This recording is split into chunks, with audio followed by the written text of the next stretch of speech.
Puede iniciar, hermano pastor. Dios bendiga. Que el Señor le use. Amén. Muchas gracias, amado consiervo Francisco. La inutilidad de una fe inoperante. Y es un tema que ciertamente impacta. De hecho, es un título que, como decimos popularmente en redes sociales, engancha. Yo no sé cuántos de ustedes habrán leído en algún momento de su vida cristiana esa obra clásica de Juan Bunyan titulada El progreso del peregrino.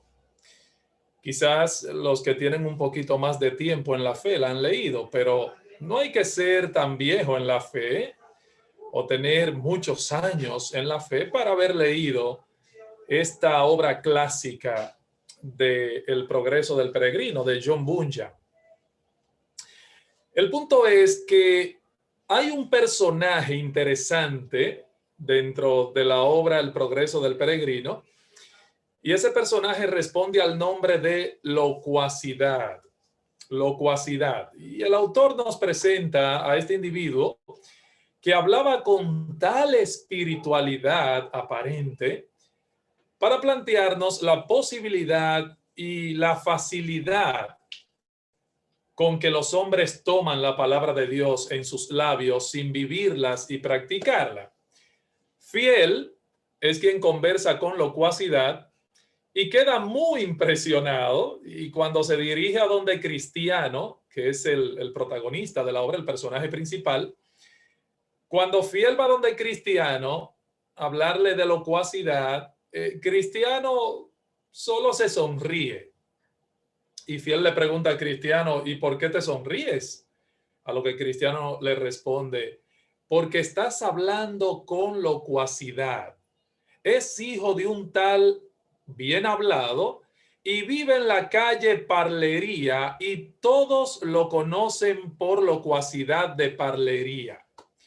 A pesar de su extenso vocabulario, le dice Cristiano a Fiel, a pesar de su mucha labia y de su meloso hablar, ese hombre no es más que un desdichado. Sin embargo, parece muy auténtico, dice Fiel. Sí, dice Cristiano, parece muy auténtico. Cuando está lejos de su casa frente a aquellos que no lo conocen muy bien, es como una de esas pinturas que se ven mejor de lejos que cuando te acercas a ellas. Es adaptable, es como el camaleón, que cambia de color cada vez que cambia de ambiente. Y es capaz de hablar en una taberna con tanta soltura y verbosidad que como lo hace contigo, y mientras más bebe, más habla. La fe pura y verdadera no tiene cabida en su corazón, ni en su casa, ni en su diario vivir. Su fe solo es teórica. Él usa los asuntos espirituales como un pasatiempo más y un tema de conversación. Qué triste realidad, hermanos. Bunyan describe a este personaje que en última instancia no es ficticio, no es fantasía, es una realidad lo que ocurre en el mundo al día de hoy en ese sentido. Y es lo que nuestro texto en Santiago capítulo 2 nos plantea. Nos encontramos estudiando los versículos 14 al 26 de este capítulo 2 de Santiago. La vez pasada, es bueno que ustedes recuerden que yo estuve introduciendo esta sección y mostrándoles que aquí Santiago no contradice a Pablo, ni Pablo contradice a Santiago, obviamente, con respecto a la relación que hay entre la fe y las obras. No hay contradicción. Más bien, ellos están hablando de dos cosas distintas.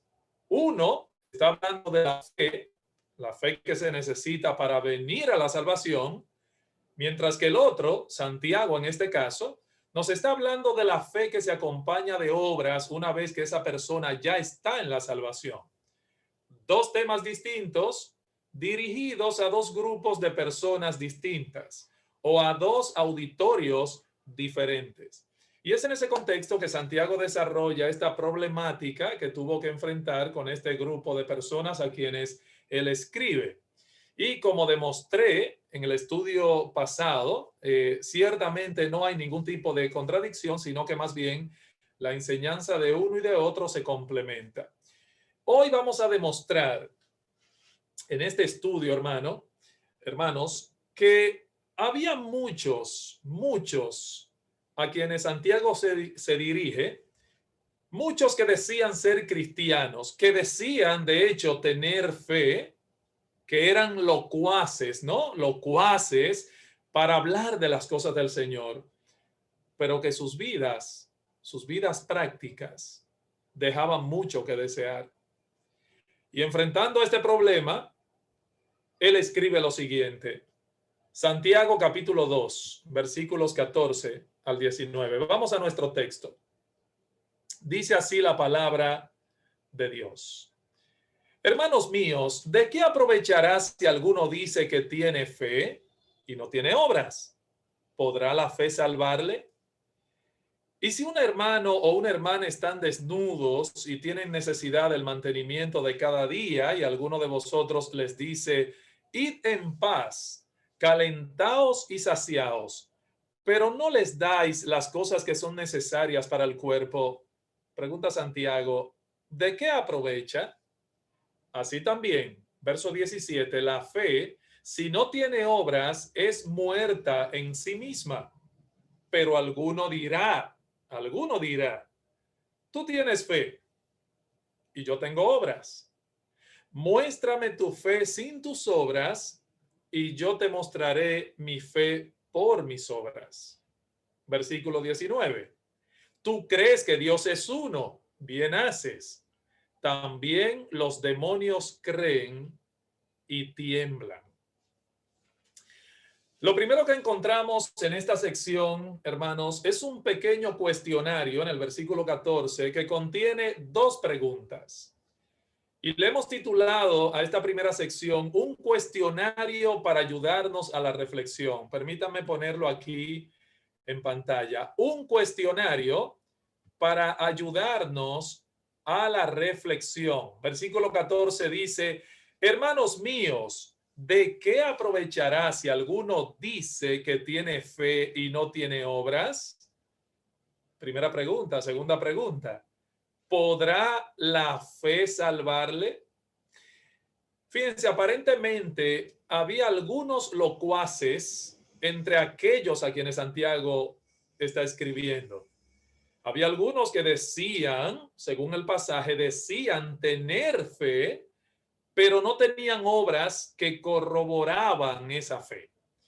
Ahora bien, hermano, una aclaración. Al decir que no tenían obras, no debemos suponer que esa gente nunca hizo algo o nada que fuese visible a favor de otras personas. No debemos asumir esto. ¿Cuál era el problema? Su problema fue que el testimonio general de sus vidas, sus hábitos, sus patrones de conducta, no se correspondían con la fe que ellos decían tener. Ahí radicaba el problema. O sea, sus más íntimos deseos y el carácter que ellos mostraban entraba en conflicto con la descripción que Jesucristo había hecho de lo que es un verdadero cristiano. Ellos vivían una cosa y hablaban otra. Hablaban una cosa y vivían otra muy distinta. Miren, hermanos, se puede hablar como cristiano sin serlo. Tan sencillo como eso. Se puede hablar como un cristiano sin ser cristiano. Y la pregunta del versículo 14 es central. Yo quiero que ustedes se fijen bien en la pregunta del versículo 14, en el argumento de Santiago, cuando él dice, ¿de qué sirve? ¿De qué aprovecha? ¿Cuál es su uso? Esa es la idea. Esa es la idea. O sea, tener esa fe, mírenlo en pantalla, tener esa fe y no tener nada es prácticamente lo mismo. O sea, lo que es igual no es ventaja. tener esa clase de fe que estas personas decían tener y no tener nada, olvídese, hermano, en la práctica estamos hablando de lo mismo. Es como no tener nada. En lo que tiene que ver con la salvación es un cero a la izquierda ese tipo de fe. Un cero a la izquierda. Por eso él pregunta, ¿podrá la fe salvarle?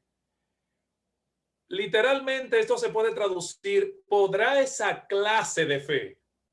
Ese tipo de fe, que no es la fe verdadera, que vamos a ver en esta noche, ¿podrá esa fe de la que estamos hablando, que no tiene obras, hacer algo en cuanto a su salvación? Es una pregunta para ponernos a pensar y a reflexionar. Y hermano, la respuesta a la interrogante que plantea Santiago aquí, obviamente, es negativa. O sea, ¿cuál es la respuesta obvia a una pregunta como esta? ¿Podrá esa clase de fe salvarle? ¿De qué sirve? No sirve de nada. ¿Cuál es la utilidad? Ninguna. O sea, es una respuesta negativa, hermano, la que asume este tipo de pregunta. No sirve de nada, no puede salvar. ¿Podrá salvarle? No, de ninguna manera. Eso es lo que Santiago está diciendo de manera implícita aquí. Entonces, él está planteando una pregunta que el auditorio sabe cuál es la respuesta. Porque él está usando el cuestionario para ayudarlos a ellos y a nosotros, ayudarnos y movernos a la reflexión. Eso es lo que quiere el Espíritu Santo a través de esta porción. Por ejemplo,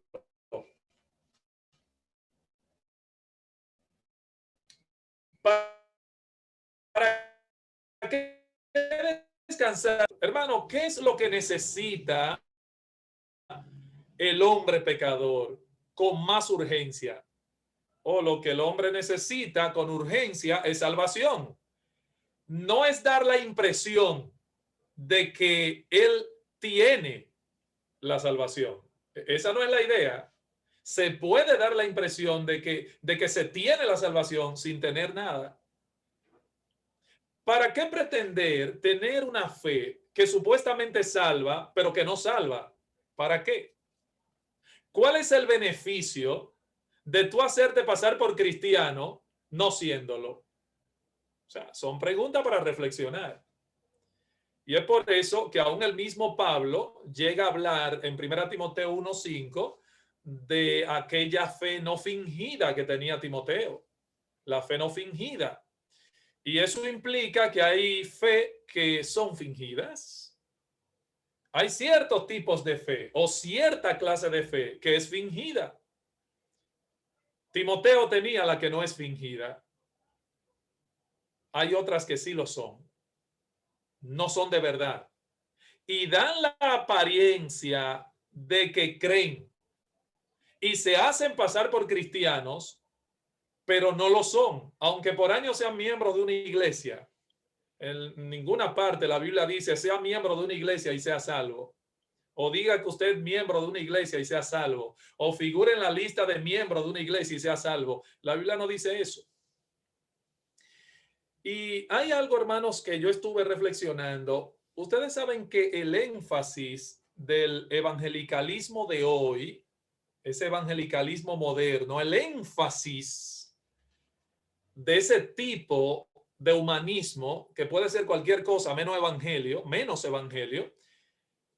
ese evangelicalismo moderno está llevando a mucha gente a albergar una falsa esperanza en cuanto a la salvación, y eso es un grave problema. Porque el cristianismo de estas personas se limita a lo que dicen y se resume en un simple credo. Eso es peligroso. Ahora, Santiago va más lejos, porque él dice y nos enseña que el cristianismo bíblico lleva al pecador que ha sido salvado por la gracia de Dios a actuar y obrar.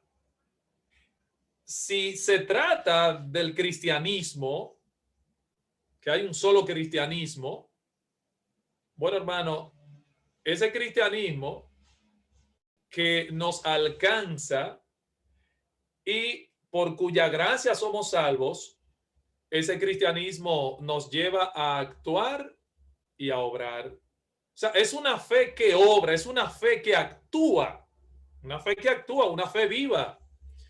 La fe de un verdadero creyente es una fe que está acompañada de obras. Y en esto, tanto Pablo como Santiago están de acuerdo 1000%. La fe de los cristianos es una fe que está acompañada de obras.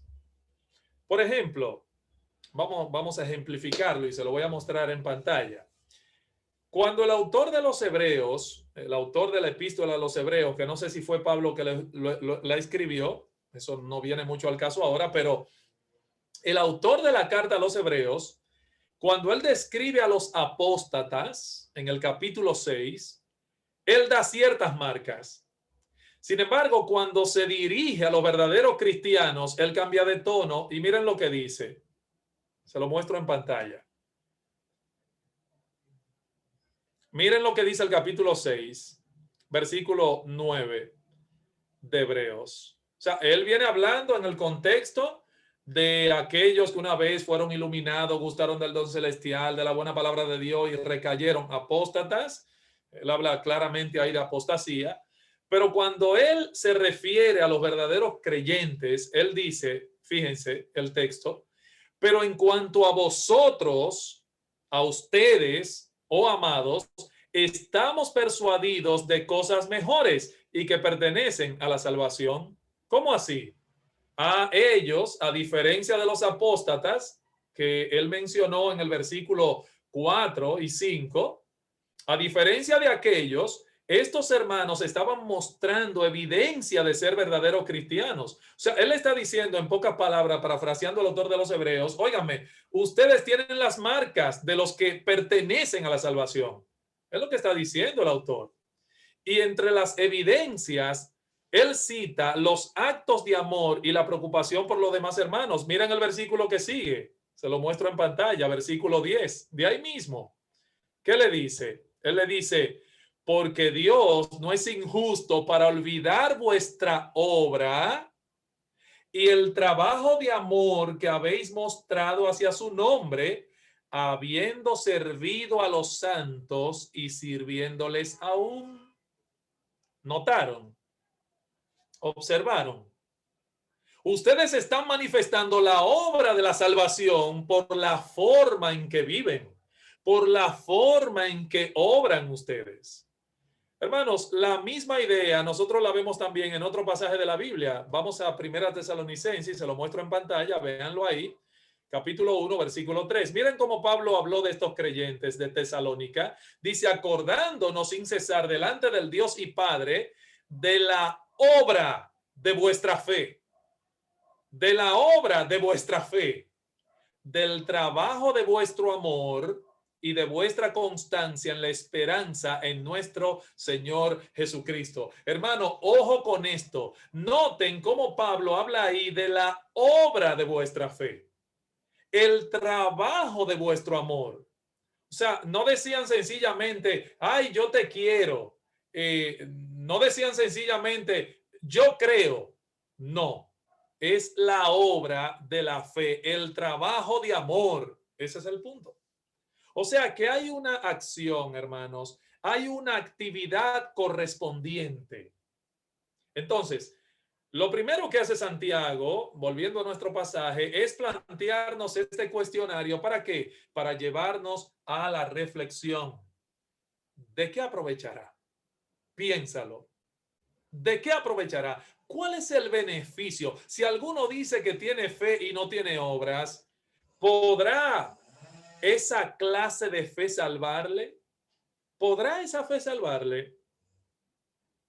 Ahora, lo segundo que nos plantea Santiago es un ejemplo. Primero, un cuestionario. Vamos a la pantalla. Y ahora, en segundo lugar, un ejemplo. Ok, a Santiago le encanta hablar con ejemplos. Versículos 15 al 17.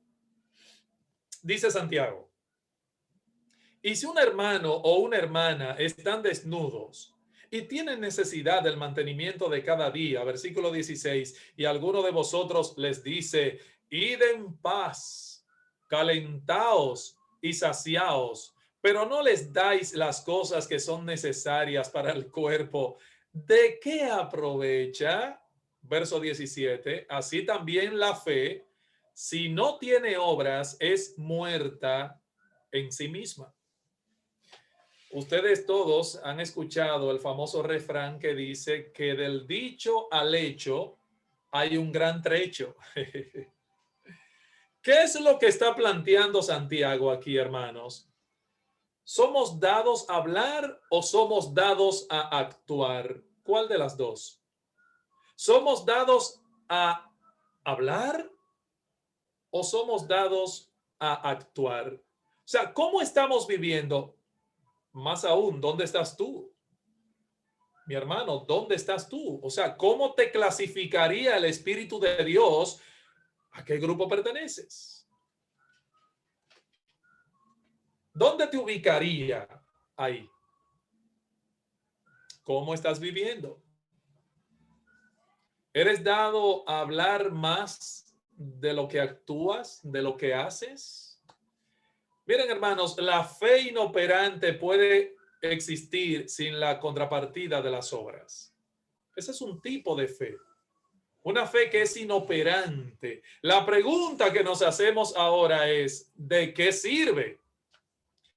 Entonces, para mostrar su punto más claramente, Santiago recurre a una ilustración. Vamos a ver la ilustración. Porque él plantea aquí el caso de alguien que habla como un cristiano. Él dice que tiene fe, pero cuya vida muestra que está lejos de serlo. Recuerden que ya Santiago nos ha guiado a usar nuestra imaginación. ¿Recuerdan ustedes cuando él trató el tema del favoritismo al inicio del capítulo? Nos llevó Santiago en ese momento, recuerdo, a visualizar la escena de dos hombres que están entrando en la iglesia, uno rico y otro pobre, pero también nos llevó a ver el trato dado a cada uno de ellos. Ahora él vuelve y utiliza el caso de la pobreza para ilustrarnos el punto. Puede ser un hermano o una hermana, no importa. Ese hermano pobre tiene dos graves problemas: la falta de ropa y la falta de comida. Falta de ropa y falta de comida. Ese hermano, para que tengan una idea, está en una condición tal que no tienen que caerse muerto, como decimos aquí. Esa persona realmente se está muriendo de hambre. O sea, no tiene ni con qué comprar, no tiene nada que comer y prácticamente no tiene ni que vestir. Es un caso tétrico el de esta persona. Ahora, ante este caso, ¿cómo es la fe de una persona que es testigo de una necesidad como esa y pudiendo hacer algo al respecto, lo único que hace es desearle paz y que se caliente? Id en paz, varón, que Dios te provea. Dígame, hay que pensarlo. ¿Cómo es la fe de una persona que dice ser creyente, que es testigo de una necesidad como esta y pudiendo hacer algo al respecto, lo único que hace es desearle al individuo que se vaya en paz? Hay otro pasaje de la Escritura, permítanme mostrárselo, que hablan en términos similares. Aquí les presento Proverbios, véanlo ahí en pantalla, Proverbios capítulo 3, versículo 27, donde dice: no te niegues a hacer el bien a quien es debido cuando tuvieres poder para hacerlo. No digas a tu prójimo, anda y vuelve, y mañana te daré, cuando tienes contigo que darle. Fíjense, ese es el caso del que posterga la ayuda. ¿Vieron el texto aquí? Es interesante ese detalle. En este caso, esta persona lo que hace es postergar la ayuda que él pudo haberle dado en ese momento. Es en ese momento, mi hermano, que el individuo tiene la necesidad. Y tú tienes con qué ayudar a esa persona, pero tú le dices, mira, ven mañana, cuando tienes contigo que darle. Vete y vuelve más tarde a ver si te puedo ayudar. Esa es la idea implícita ahí. Pero cuando la necesidad es tuya, ahí sí tú sientes, ¿verdad? En el momento, en tu carne. Pero cuando es de otro, la necesidad. Este texto es similar a 1 de Juan 3:16. Permítame presentárselo en pantalla, Juan 3:16, que también es un buen pasaje que ilustra esto. Dice allí, 1 de Juan 3:16, en esto hemos conocido el amor, en que Él puso su vida por nosotros. También nosotros debemos poner nuestras vidas por los hermanos, pero, el que tiene bienes de este mundo y ve a su hermano tener necesidad y cierra contra él su corazón, pregunta Juan, ¿cómo mora el amor de Dios en él? Y dice, hijitos míos, no amemos de palabra ni de lengua, sino de hecho y en verdad. ¿Qué es lo que está diciendo Juan? No seamos meros locuaces o palabreros. Eso es lo que está planteando Juan en este texto. Y noten, de hecho, hermanos, cómo la Biblia, la Escritura, compara la veracidad del testimonio cristiano en base a la forma cómo nos relacionamos con las necesidades que nos rodean. Inclusive la Biblia dice claramente que a los pobres siempre lo tendremos. O sea, vamos a estar claros, a los pobres siempre lo tendremos. Necesidades siempre habrá. Ahora, una cosa es la necesidad que haya y las cosas que Dios en su providencia nos deja ver. ¿Para qué? Para que nos involucremos de alguna manera. Porque necesidad siempre habrá. Pero cuando Dios en una forma providencial te permite toparte con la necesidad, teniendo tú la posibilidad de involucrarte en esa necesidad, hermano, viene pregunta, ¿qué tú haces? ¿Qué tú haces? Id en paz, calentaos y saciaos. Miren, hermanos, si estamos en contacto con una necesidad, hay algo allí en lo que Dios nos está probando para ver cómo vamos a actuar nosotros. Entonces, ¿de qué utilidad le es a este hermano que le duele la barriga del hambre? ¿De qué utilidad le es a este hermano o a esta hermana? O sea, ¿de qué le sirve que el otro le diga paz para ti? Buen provecho. ¿De qué le sirve? Así también, fíjense, dice Santiago, verso 17, obsérvenlo ahí. Así también la fe, si no tiene obras, es muerta en sí misma.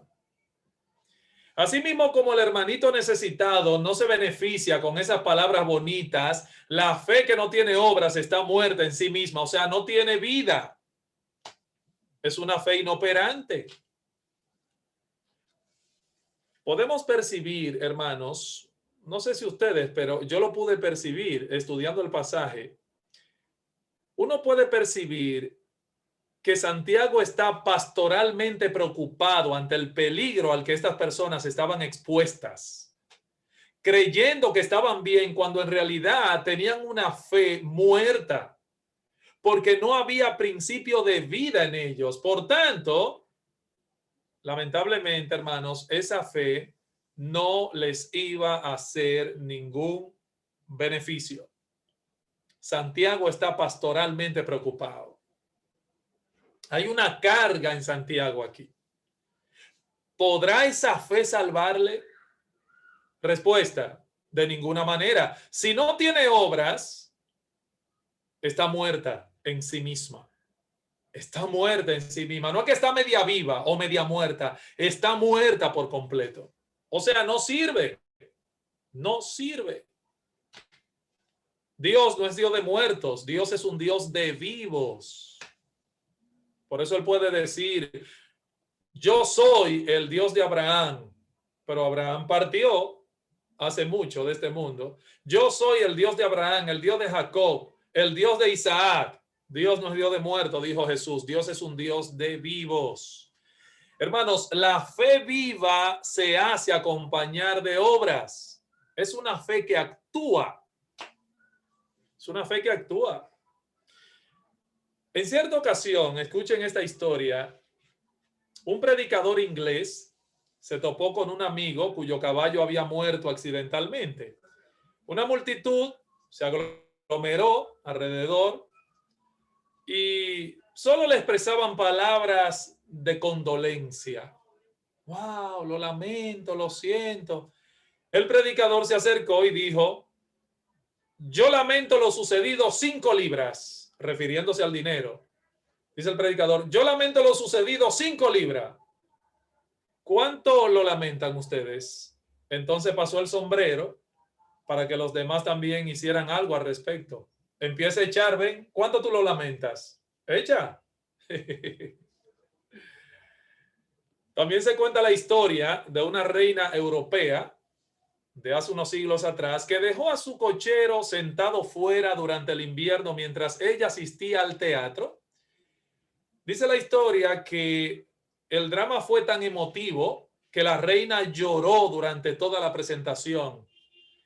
Pero cuando regresó a su carruaje y descubrió que su cochero se había muerto por congelamiento, ni siquiera echó una lágrima a esa mujer.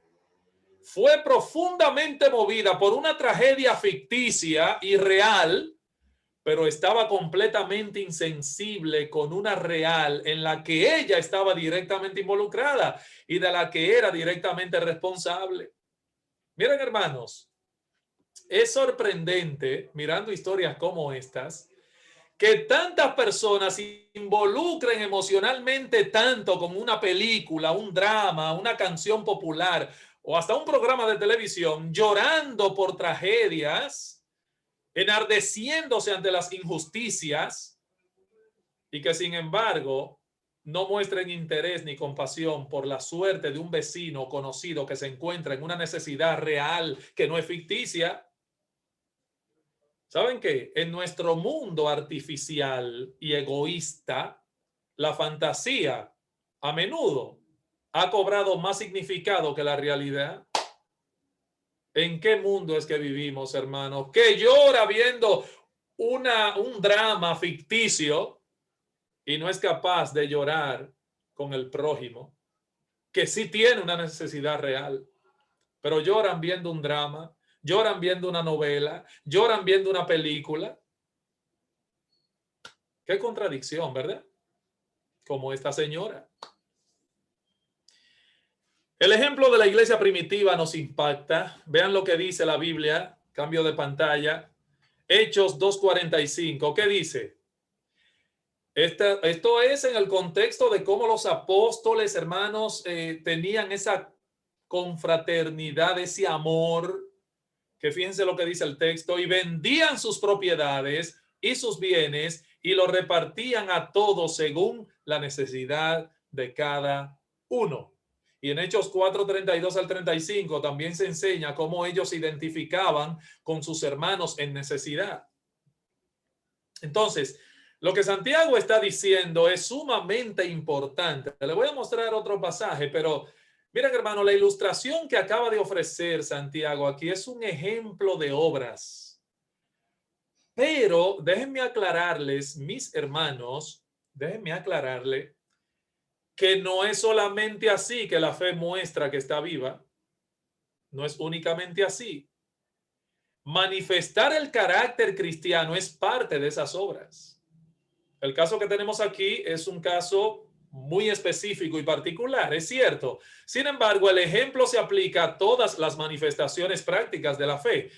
Miren este texto en 2 de Pedro 1:5, y quizá ustedes lo han leído mucho. ¿Qué dice Pedro? Dice Pedro: vosotros también, poniendo toda diligencia por esto mismo, añadid a vuestra fe virtud. Y ya, no, sigue. A la virtud, conocimiento.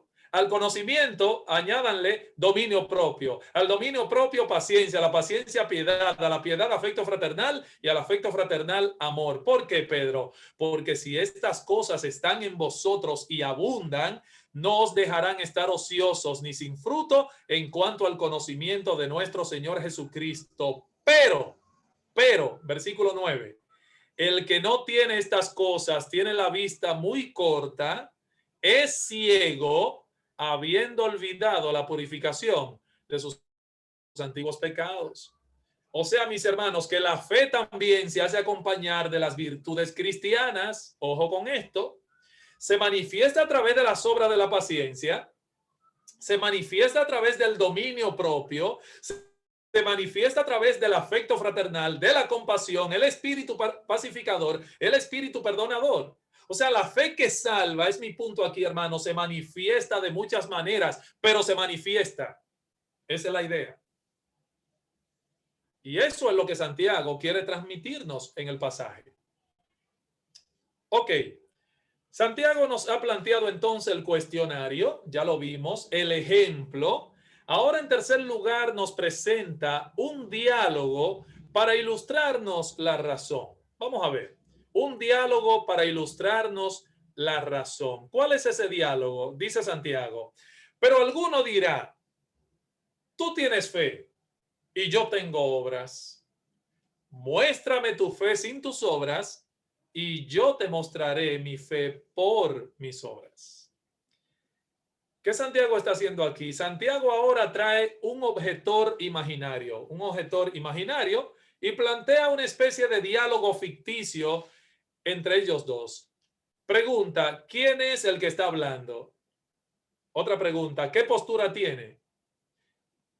Voy a permitirme aquí leer el texto de la Reina Valera de 1995 que dice, pero alguno dirá, tú tienes fe y yo tengo obras, muéstrame tu fe sin tus obras y yo te mostraré mi fe por mis obras. ¿Cuál es, pregunto yo, la posición del objetor?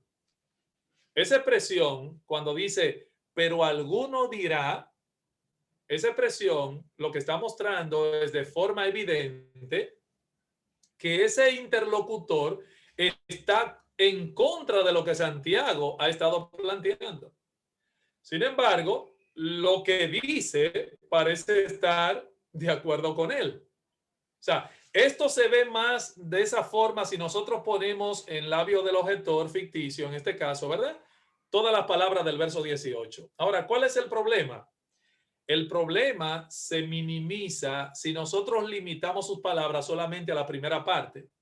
O sea, ¿qué es lo que está planteando el objetor? Bueno, por un lado, tenemos a Santiago planteando el problema de los que teniendo una fe locuaz están satisfechos. Ellos simplemente se limitan a decir, yo tengo fe. Fantástico, con la boca. Y por el otro lado, el planteamiento de que la fe debe mostrarse por medio de las obras. Yo creo que el interlocutor imaginario está planteando la convivencia de las dos posturas como algo aceptable. Mientras que Santiago, a mi juicio, está diciendo que son posturas que se oponen entre sí. Cuando el texto dice, tú tienes fe y yo tengo obras, eso equivale a decir, para que ustedes tengan una idea, eso equivale a decir algo como esto. Uno tiene fe y otro tiene obras. Los dos están bien. No es una referencia personal a Santiago o al objetor, no. Es como si estuviera diciendo que en el evangelio hay lugar para las dos cosas. Hay una traducción que lo expresa de la siguiente forma. Aquí hay uno que clama tener fe y otro que señala sus obras. Es como si estuviera diciendo, a uno le gusta la teología y es más teórico y prefiere hablar de la fe. Otro tiene una inclinación más práctica. Los dos son cristianos, pero cada uno con un énfasis. Uno es fuerte en cuanto a la fe, el otro en cuanto a la acción. Santiago deja que cada uno enfatice el aspecto que quiera, pues hay lugar para los dos, para ambos. Por eso Santiago, fíjense, él reacciona y dice, muéstrame tu fe sin tus obras y yo te mostraré mi fe por mis obras. ¿Entienden la idea? ¿Captan la idea? Vemos una vez más aquí el énfasis de Santiago en toda la carta. O sea, las evidencias de una fe viva, las evidencias de una fe verdadera. Muéstrame, muéstramelo, enséñamelo. Quiero verlo. O sea, Santiago lanza un reto a todo el que pretende conformarse con tan solo tener fe. Una fe infructífera.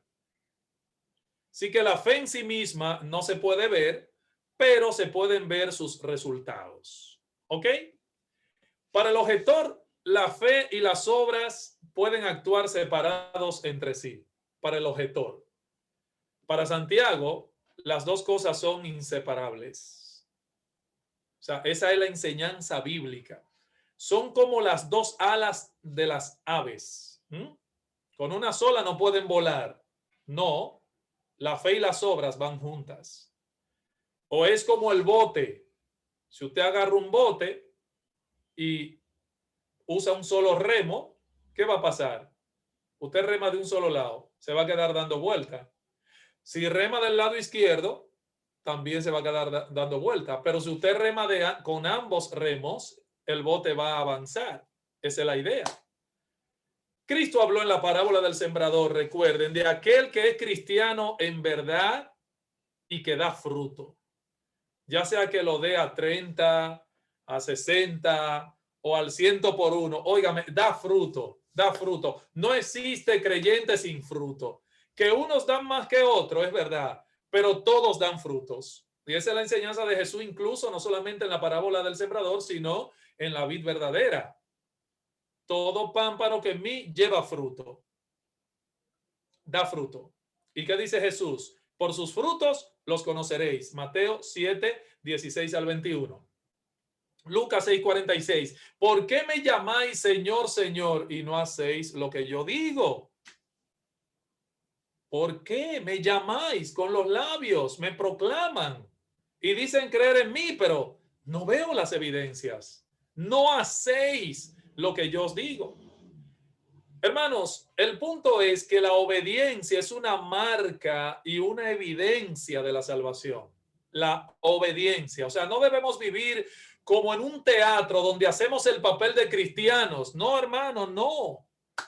Debemos sacarnos eso de la cabeza. La vida no es un teatro donde nos ponemos una máscara para cada ocasión. No, no. Miren lo que dice la Biblia. Es peligroso eso. Tito 1:16. ¿Qué dice Tito? Dice Tito, o Pablo a Tito, profesan conocer a Dios, pero con los hechos lo niegan, siendo abominables y rebeldes, reprobados en cuanto a toda buena obra. Es una barbaridad. Profesar conocer a Dios y conocer a Dios son cosas distintas. Son cosas muy diferentes. Hay una que se demuestra en la práctica. Y hay otra que solamente es teórica, profesar conocer a Dios.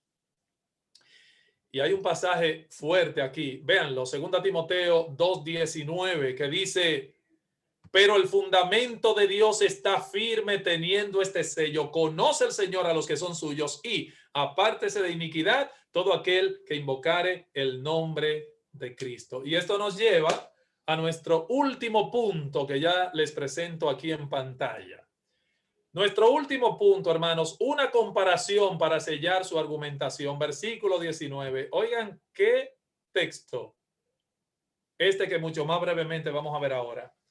Una comparación para sellar su argumentación. Dice Santiago, tú crees que Dios es uno, bien haces. Fíjense, él no está preguntando, porque a veces leemos este versículo como una pregunta. ¿Tú crees que Dios es uno, bien haces? No, no, no.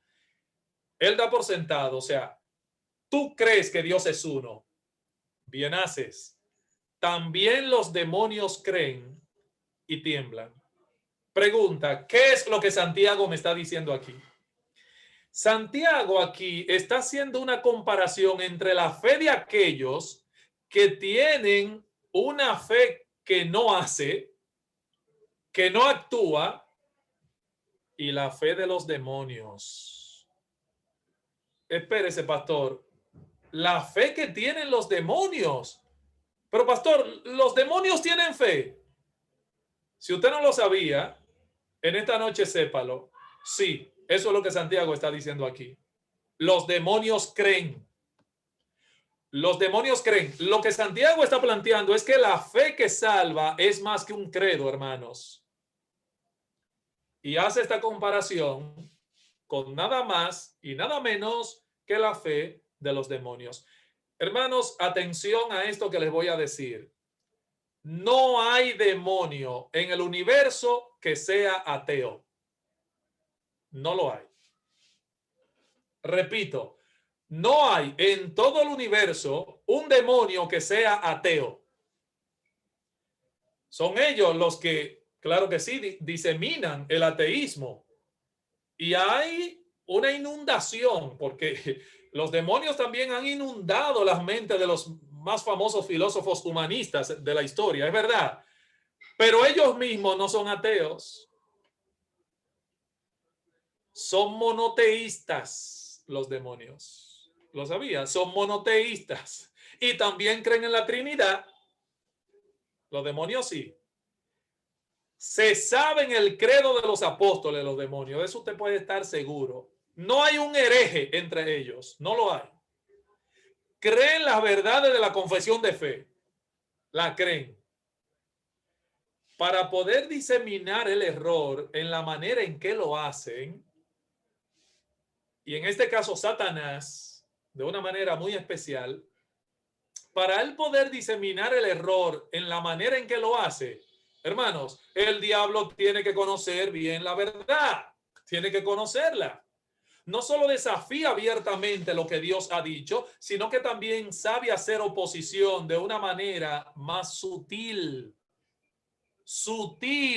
y hace que la mentira luzca casi como la verdad. ¿Para qué? Para así engañar a los hombres.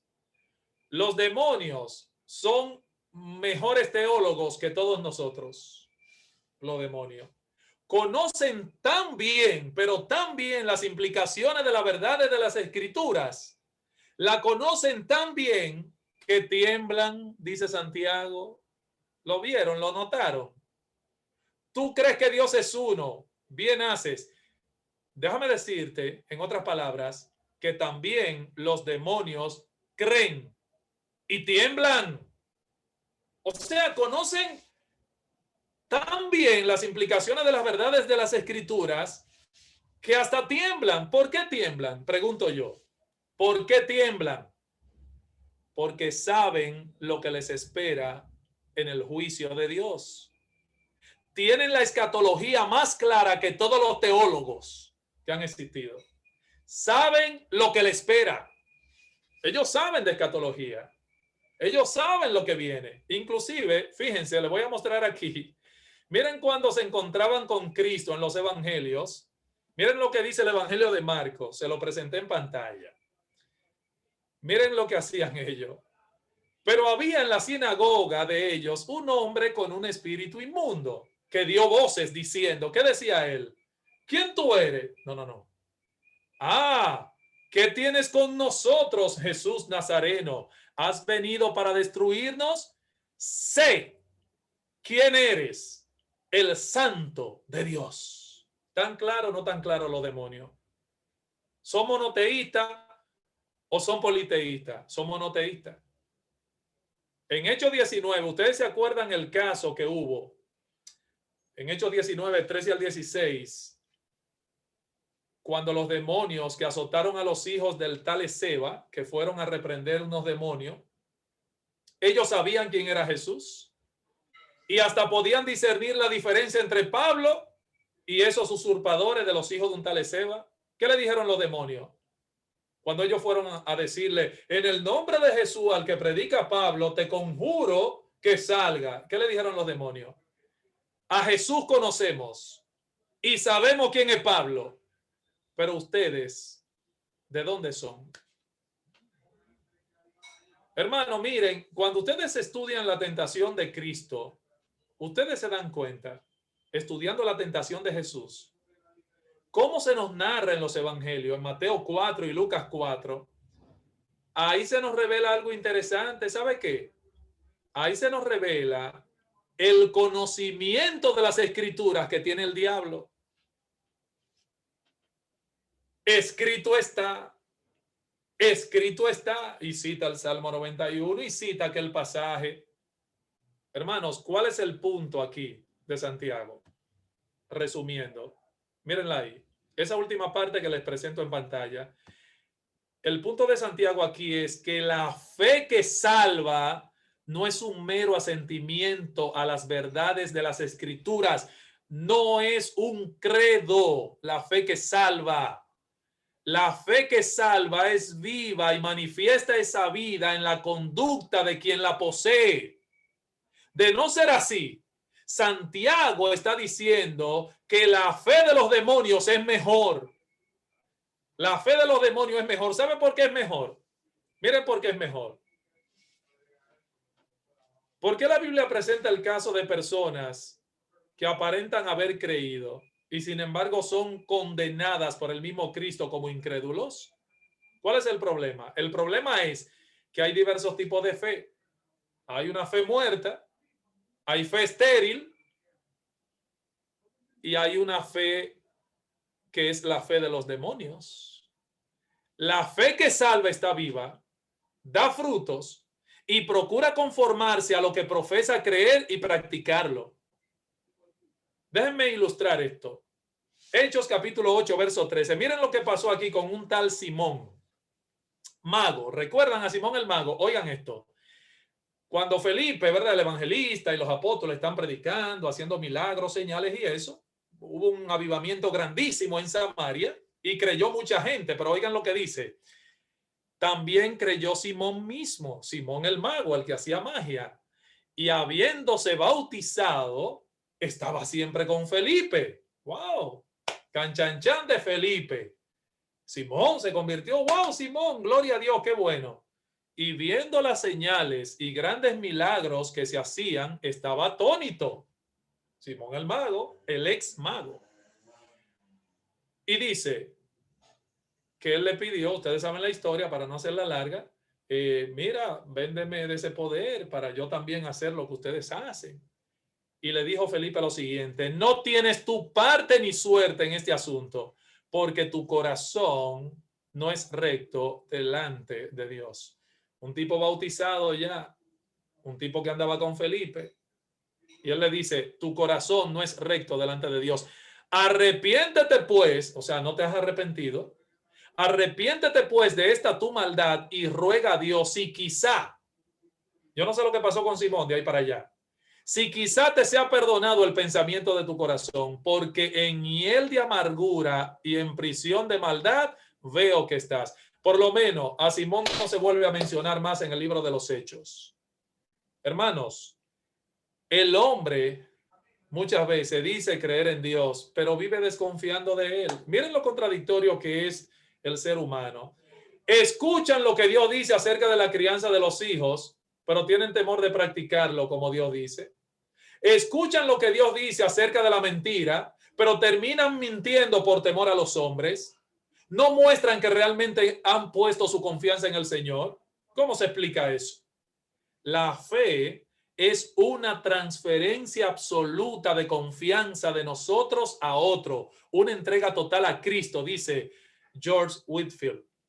Una entrega total a Cristo. La fe de los demonios no salva. El problema es que ellos tiemblan, pero aquellos que tienen la fe de los demonios no tiemblan. Por lo menos los demonios tiemblan. Pero aquellos que tienen esa fe de los demonios no lo hacen. Creen que todo está bien. Creen que creen, pero no creen. Hay personas que creen, pero no creen. Cuando en realidad están muertos a la realidad del evangelio. Antes de John Wesley tener una transformación espiritual, dice la historia, una transformación verdadera, antes de eso, él fue ministro y misionero. ¿Usted lo sabía eso? John Wesley, el padre del metodismo, un gran hombre de Dios. Antes de él tener la transformación espiritual verdadera, él fue ministro y fue misionero. Y llegó a memorizarse, oiga bien, parte del Nuevo Testamento griego. John Wesley llevaba una vida devocional disciplinada. John Wesley fue misionero a los indios de Norteamérica y dice la historia que estuvo dispuesto a dormir en tierra sucia con tal de incrementar su mérito y ser aceptado por Dios. ¿Comenzó mal? ¿Por qué comenzó mal? Porque su prioridad debió ser creer. Cuando finalmente se convirtió, John Wesley fue un hombre nuevo. Oiga, predicó 42,000 sermones, promedió un recorrido de 4,500 millas al año, cabalgaba más de 100 kilómetros diarios y predicaba 3 sermones al día. A los 83 años de edad, este hombre escribió en su diario que él mismo se sorprendía. ¿Por qué? Porque nunca se cansaba ni predicando, ni escribiendo, ni viajando. Claro, no tenemos que hacer las mismas cosas que Wesley hizo, pero la transformación, mis amados hermanos, debe ser la misma. Segunda de Corintios 5:17, de modo que si alguno está en Cristo, nueva criatura es. Las cosas viejas pasaron, he aquí, todas son hechas nuevas. Hermanos, para volar necesitamos las 2 alas, no una sola. La fe genuina, y voy aterrizando ya en este estudio, la fe genuina tiene que ser fructífera necesariamente. Dios no nos ha dejado esta porción de su palabra aquí en Santiago para hacernos sospechar de toda profesión de fe. Pero hermanos, ciertamente la falta de compromiso de los que se dicen ser creyentes en nuestra generación deja mucho que decir. Antes que llamarnos a comenzar a examinar la fe de los demás, yo creo que el Espíritu de Dios hoy nos está llamando a examinarnos a nosotros mismos, no a otros. Esto es personal. El versículo 19 no habla en plural, es una voz de alerta a cada uno en particular.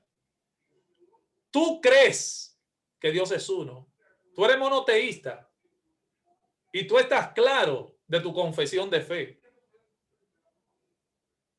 Es una voz de alerta a cada uno en particular. Y Santiago dice, bien hace, pero nunca te olvides que los demonios también creen y tiemblan. A lo mejor tú ni tiembles. Pregunta, ¿quién eres?